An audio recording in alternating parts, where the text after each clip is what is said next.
Hour two is for Culligan Water. Clear water, clear choice. Filter out the bad and taste the good. Culligan Water of Regina. Visit CulliganRegina.com. It's always a treat to bring in the star of the Snipes and Stripes podcast, former NHL referee Tim Peel. He's always got the hot takes. What's going on, Peeler? How are you, man? I'm doing great, Rod. I thought I'd get dressed up for you today, put a little jacket on. You know, this is a first class show, so I can't show up looking like a bum. You are raising the level of class. That's all I'll say, Tim. Thank you, man. I appreciate you. Hey, I got a lot of hockey questions that I feel like you would have the best answers for, but the first thing I'll ask is our poll today for EMJ Marketing is who's the best team in the NHL? And our options are Winnipeg, Florida, Dallas, or other. Is it one of those or is somebody else at this point?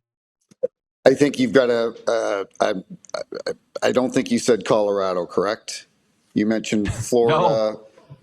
Florida, Winnipeg, and Dallas. I think you've got to put Colorado in that mix as well. The only thing with Winnipeg, and I'm a big Winnipeg fan. I love their team. I love the makeup of the team. They've got a Vezina goalie in Connor Hellebuck. He'll probably win it again this year. I need to see them do it in the playoffs. They haven't done it yet in the playoffs. And I need to see Connor Hellebuck do it in the playoffs. And I'm not faulting him in the Four Nations, okay? Connor McDavid was tremendous. That winning goal was tremendous. But Jordan Binnington made 4 or 5 saves in overtime that the U.S. could have won that game in overtime. Jordan Binnington doesn't have the stats that Connor Hellebuck has, but we all remember in 2019 in Boston with Jordan Binnington, it probably should have been 3-0 after the first period for Boston. He rises to the occasion. I need to see Connor Hellebuck rise to the occasion. I think that's why they're not listed as among the favorites in the oddsmen. They're not even in the top 5 because, again, they haven't done it, and the people of Winnipeg know that. Tim, I was with Jeff Chikrin yesterday, and he said it's unfortunate that Dallas and Colorado will meet in round 1. And I'm like, I don't think it's unfortunate. I think it's great. But what's your take on that situation? I agree 100% with Jeff. As soon as these trades came out and people were already talking that Colorado and Dallas would be playing against each other, I just said and I don't know the rationale. I don't know Mr. Bettman and Bill Daly's rationale behind it or the league's. I just think we need to get back to the 1 versus 8. I don't want to see one of those teams beat out in the first round. Those are 2 teams that we would all love to see in the conference. The solution is, and I don't know how we ever got away from the 1 to 8 seeding, but I would like to see us go back to that. Well, if it was like junior, when I was in the Dub for so long, we went away from it because of geographic rivalries in the division. Rather than have, let's say I was with the Pats for 20 years. So Instead of playing Edmonton or Red Deer, we'd play Moose Jaw or Brandon. And I think it was the same reason in the NHL. But the thing is, the rinks are full anyways. And they're coming off their best revenue season ever. The salary cap's going up $10 million a year for the next 3 years, according to Chikrin. You don't need the geographic rivalries. It seems to be going fine. That's what I think is the reason. Does that sound right? I agree, and you are correct. And for years we saw Pittsburgh, we saw Sid the Kid against Ovi in the first round. Well, that's something that we want to see in the second or third round. So you're correct. I think some of it was we cut down on travel in the first round. We don't want people, flying all over the place in the first round. But these guys are pretty well taken care of on their private planes these days, and the players get so much rest. I don't think that it would be a problem, but I think you are absolutely correct. That was the reason. I hear it all the time. It needs to go back to 1 versus 8. I guess we need to put the pressure on the owners because they're the ones, or the GMs, ultimately that'll make that decision. John in Winnipeg says, Tim Peel, looking great. Any rules you would like changed or tweaked in the NHL? I think we've tweaked enough, John. I appreciate the question. I think we're good where we're at. We went through a few years, especially after the lockout in '04 and 2012, where we were continuing to tweak rules every year. I think we're in a good place now. I don't think we need any more video reviews.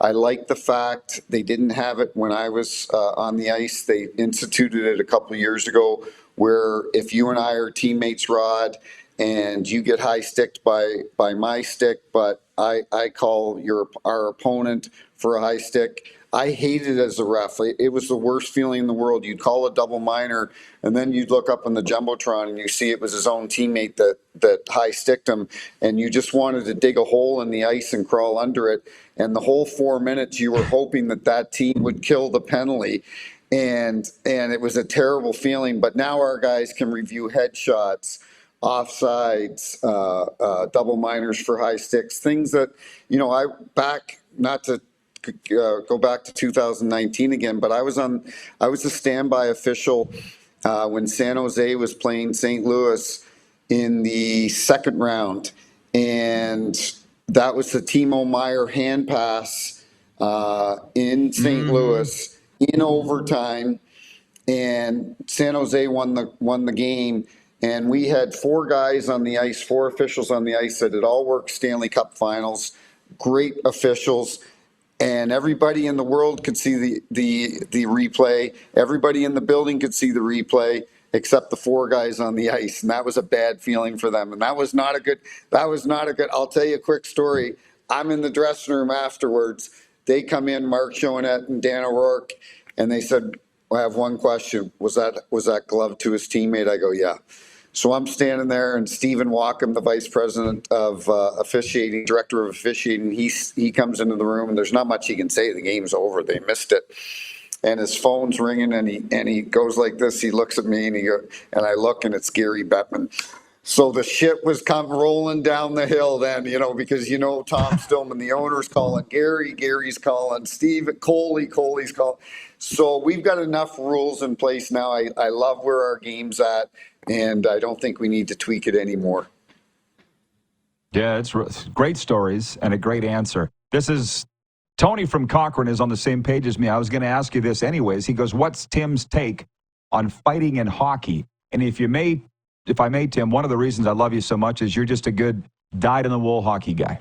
And we had a player with Tri-City the other night in junior, Terrell Goldsmith, who was hospitalized. It was a fight, center ice, helmet comes off, head on the ice. And from what I understand, he's still in hospital, but is responsive and he's going to be fine. But I've always been the guy that favors fighting in hockey, but maybe it's my age now. I'm 52. I'm starting to wonder. A junior anyways. Maybe it's time. What do you think? Yeah, I would agree.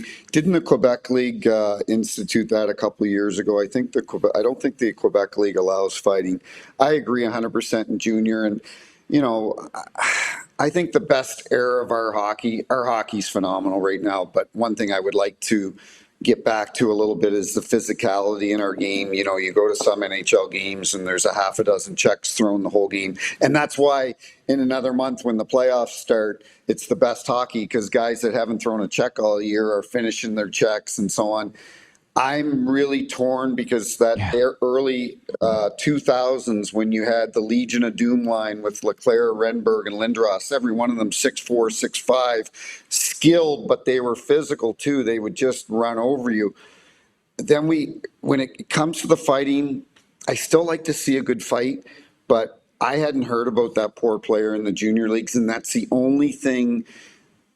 And I saw it earlier this year, and I forget who the linesman was, but as the player was going down, one of our NHL linesmen did a tremendous job, and he got in there and he put his hand right underneath the guy's head as they came down. Do we have to have a fatality before that rule changes? I'm torn between it because it is such an entertaining and is still an important intimidation. Intimidation is still an important factor in our game. And anybody that thinks, Jamal Mayers, who's a close friend of mine and played 16 years in the NHL and won a Stanley Cup, he's told me before, I went out on every shift looking to punish somebody. That guy, because I knew over a 7-game series, the more I did that, hopefully we had a better chance to win. So whether the snowflakes don't like the intimidation factor and rough hockey, it's still a major part of our game, and we can't get rid of that. What the snowflakes understand is it's not just about two guys squaring off. It's if there is no fighting, then I don't want to name names, but imagine how the rats are going to run loose if they don't have to answer 100%. for anything. That's what it's about. 100%. That's what it's about. It's 100% what it's about, and we see it when we saw it before New York Rangers traded for Ryan Reeves a couple of years ago. Tom Wilson was ragdolling Panarin around pulling his hair and ragdolling him around the ice, and you didn't see Tom. And I'm a big Tom Wilson supporter, and maybe somebody that should have been on Team Canada. But you don't, because if Tom Wilson had been on Team Canada, maybe you don't see those three fights in the first 9 seconds of that Four Nations game. So you're absolutely right, and it's still an important factor of our game. And how it's evolved over the years is those tough guys that can still fight or do fight now. Like I think the toughest guy in the league is Matthew Olivier with the Columbus Blue Jackets. I think he's just a beast. And I'm driving to Chicago the other day with my son for a hockey camp, and we're listening to the Columbus game and against the Rangers, and Olivier scored 2 goals in that game. You've got to be able to play hockey and have that element of toughness too. You just can't be a fourth line fighter that can go out for 3 minutes a game. Columbus was here last week, and Jonah Gadjevich of the Panthers fought twice in the first period. The second fight was against Olivier, and I was down at Ice Love, and I was like, because I know he did well. Gadjevich is he tough. Did well. Yeah. Yeah. Well, I know Gadjevich is tough. Olivier just threw him around. I was like, oh my God. Yeah. I had no idea this guy was that strong and that tough. We got so many questions have come in. Holy smokes. You're a popular guy, Tim. You probably didn't know that. Wayne in BC says it's great to get a ref's view of the game of hockey and where it's going. Tim Peel is great. Oh, I agree. Too bad we'll not have a chance to see Mick Magoo at another banquet. Oh my God. The most raucous, X-rated speech I've ever seen was Mick Magoo. It was unbelievable. I think it was the first one he ever did. He only ended up doing 2. I'm like, hey, Mick. Oh my God. Mick was the fun. Rod, I love that question from the listener, because Mick Magoo, first of all, what are the chances your last name is Magoo and you're an NHL ref? From the old Mr. Magoo cartoon where the guy was blind. But Mick Magoo, and God rest his soul, he had a heart attack years ago. Mick was the funniest guy I ever officiated with.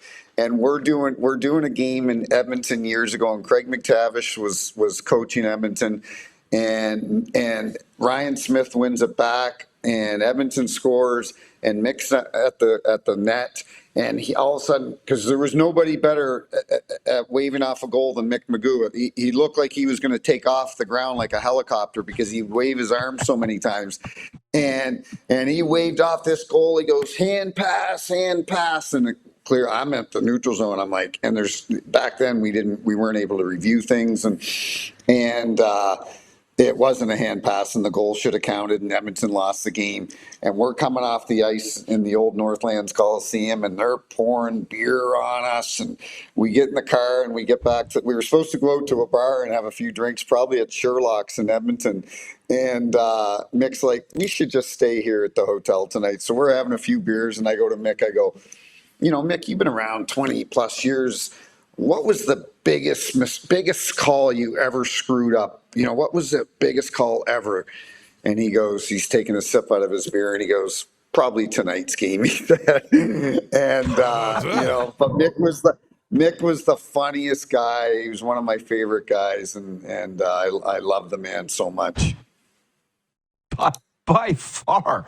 And I don't know how the hell he ended up getting a job with the NHL after reffing, because he did, right? And because he said Bettman would call him and say, Mick, you can't call the coaches blankety blank blank blank blank.